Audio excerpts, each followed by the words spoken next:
That's the type of play there that puts a defense in a stress. Marcus Mariota on the run. You don't know whether he's going to take it downfield or throw the footballs we just saw there. And, boy, was he accurate with that one. And, you know, the Oregon coaches offered him a scholarship without ever seeing him start a game because they saw him in camp like that. He didn't start very much in high school, but he started a lot once he got to Oregon. Let's face it, it's going to follow him the rest of his career.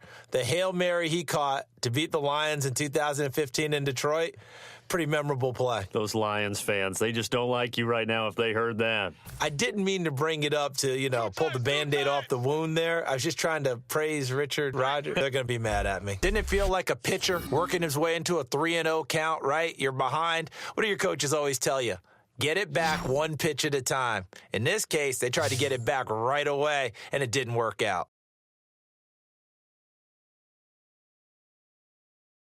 And coming off a one-play drive that was so deflating for the defense, what's their mentality? How do they rally here and stop this offense? Well, hopefully there's some determination that sets in because they weren't ready to go on the last one.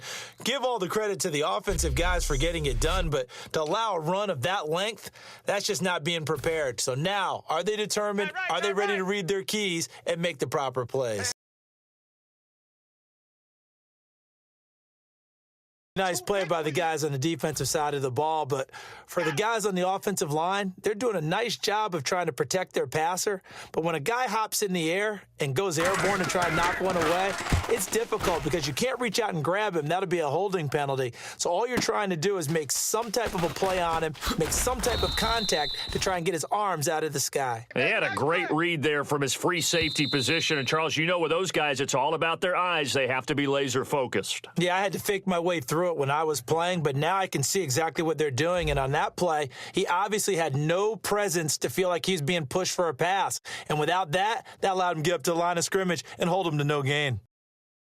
They're down in this game. A chance for the offense, though, to put something on the board, get some momentum here in half. Try and get things kick-started for them. At the half, they discussed how they were going to get that done. This is where scripting comes into play a lot of the time. How many plays do you script coming out of the second half? Most of the time in the first half, you're scripting 12 to 16. I think in the second half, you're scripting more like 8 to 10, kind of a starter or an opener, whatever terminology they use, just something to get you off to a quick start. And we have seen a decline in the numbers. Where does the fault lie? Maybe the guys up front, combination? Well, as you and I both know, it's almost always a collective deal. But in this case, I think maybe the offensive line got a little overconfident. They had blocked so well in the first half, picked up on what the defense was doing. I think we've seen an adjustment now that they have not picked up on, and now they're being a little bit overwhelmed. And now we're seeing an offense that's imposed its will on a defense. When we talk about that all the time, what does it really mean?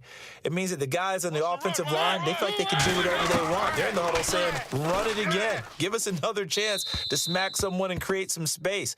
On the defensive side of the ball, not only have they imposed their will against you, you're almost powerless to figure out what you're doing there, but you got to keep your spirit up at the same time, and they're taking that. Absolutely zero surprise at that throw we just saw. Jay Cutler has a whip for an arm. He's had it since he won a state title at Heritage Hills High School in southern Indiana. Where in southern Indiana, though? Well, he's born in Santa Claus. How about that? That's pretty strong right there. Nearby to my hometown of Evansville. Bet you've never been there, have you? I have not been there, but I'm looking forward to being invited for a holiday cheer. You're invited. Put that on your bucket list. Thank you. There you go. Just your everyday leading big and you onside kick it with a lead. They got it. I mean, it worked, but interesting call. I think because they have such a margin, they feel a little bit bolder about what they're doing. And it's not only just to try and increase their lead, but that's their way of saying we're in full control of this game and we can kind of do what we want. And this offense last time turned it over, went for it on fourth, didn't get it. They're lucky, though, because no points against the team on the board, but we'll see how they respond. Yeah, they've got to get a lot of credit to their defensive teammates, don't they? They had their backs on that last series, and because they did so, that allows the coach to still stay aggressive on offense and maybe go for it again in a similar situation. I was going to say, maybe makes that offense feel good when you know you've got a defense making stands like that. Yeah, that'll loosen up things a little bit, won't it? Maybe you'll play a little bit better the next time you have the ball.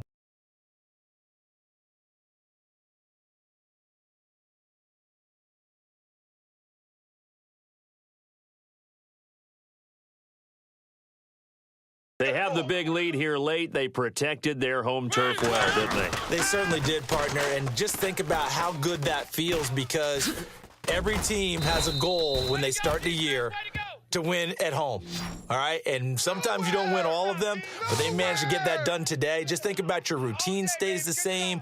Everything's familiar. You feel right going into the game, and they translated that into a win. They did indeed. They protected the home field, and now the final stages. With the yardage on that completion, he's now right at exactly 300 yards on the game. And isn't that the magic number you get? 300? That means it's going to go on a commemorative football to put on your mantle when they give you the game ball if your team wins. So much confidence flowing throwing the football. I think it's permeated itself throughout the entire team. They feel good about what they're doing. They have the dream scenario you hope for coming into the game. Just one kneel here, and this game should be over. And it's always the final play of preparation each week. The practicing of the kneel-down formation. We've got a game in hand, and that's all they're going to want to do now. They'll put someone back deep just in case something goes haywire. But all in all, take the snap, kneel down, and smile. shake hands. Yes, get out of there. They've played another stop here. That would just be the icing on the cake. You definitely want to finish things off the way throughout the day. They don't want to give up any type of a fluke, any type of a big play here. That'll leave a bad taste in their mouth as they go in and celebrate. Yeah, they want that good cake taste. No doubt about it. That 6-layer cake.